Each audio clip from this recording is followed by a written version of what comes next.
Hey, it's Luke. Welcome back to Chesapeake Guitar and Amp Repair. I just got an unedited video for you today. I'm just gonna go over a little something, this amp that I have in that kind of kicked my butt, and hopefully you'll like it. So, first of all, thanks for bearing with me through all these amp projects. If you want to see more guitar stuff, just let me know, shoot me a comment or a message, and maybe I'll do more guitar videos. But I like doing amps, and I like doing amp videos because there's not as much stuff out there for the amps. But anyway, back to this amp. So this is a THD Type 0. It kind of kicked my butt a little bit. Every once in a while you just get your butt kicked by something, and this was like an unusual issue, and I just finished it up. I just tested it out and I fixed it. So let me explain a couple of things to you. So here it is. Here's the guts of this THD. So if anything I say is offensive to the guys at THD, I don't mean it that way. It just is what it is, okay? So there was a ton of cold solder joints in here, and so I fixed all the cold solder joints. And what else did I do? So there was the washer on that output jack there fell off. That output jack is also the ground to the output transformer. So that's not a good thing to have fallen off. So I reconnected that. I did a general service. I cleaned up all the tubes, cleaned up all the tube sockets, plugged some new EL34s in, and biased it up, and then cleaned everything out. Everything seemed to be working. Oh, I guess I should have shared with you what the complaint was. The complaint was that the amp had just shut off. He was playing it, and all of a sudden, no sound. Everything was still on, but there was no sound. When I got it, the amp did turn on. But when I was playing it, after I had serviced it, so let me re-explain this. He said the amp had turned off. It wasn't making any noise. And then he brought it into me. I opened it up, looked around, didn't see anything egregious, turned it on with my light bulb limiter, no shorts, turned it on, played a few notes through it. It sounded okay. I checked the bias was okay. And then I serviced it. After I serviced it, I turned it on and I was playing it. When I was playing it, it shorted out. I saw a flash in one of the tubes and the fuse blew. So I thought that there was just maybe an intermittent short with one of the power tubes. So I replaced the power tubes, biased it up, same thing happened. So then it's like, holy crap, why is this tube shorting out? One of the things that it could have been was an arc between the filament and the plate. It could be a bad output transformer.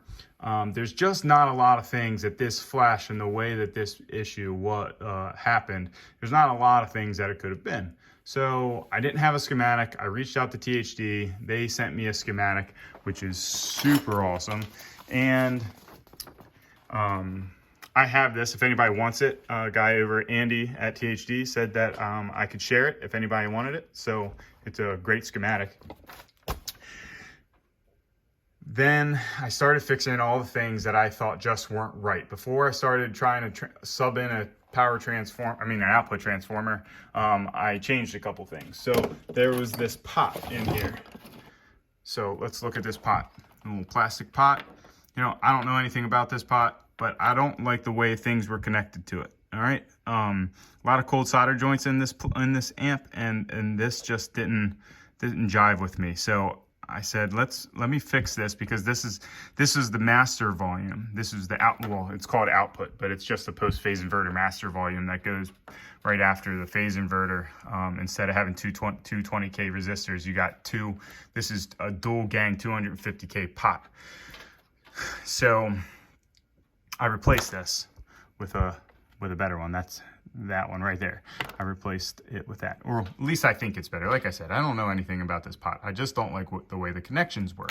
Also, the plates, so that yellow wire and that green wire are the plates, and they went in and they were spliced together and then shrink wrapped. And these wires were spliced together, shrink wrapped all the way over here around the board and then back to where that pot was. Didn't make any sense to me. Maybe I thought they moved it for oscillation issues, but I was willing to take the chance. So I rerouted these wires right across, straight to the tube, and I rerouted all of those wires and wired that pot up a lot more securely. These wires right here, so that's the plate that goes to the plate of the output transformer. These were spliced together with just shrink wrap, and it's just not good practice. So what I did was I mounted a terminal to the best location that I could, and then I soldered it together on the terminal. That is a much more solid connection. After I did all of this, I cannot get the same issue that was happening before. So that was my strategy. My strategy was fix all the things that may or may not be okay, like spliced wires and weird, maybe subpar components like that potentiometer.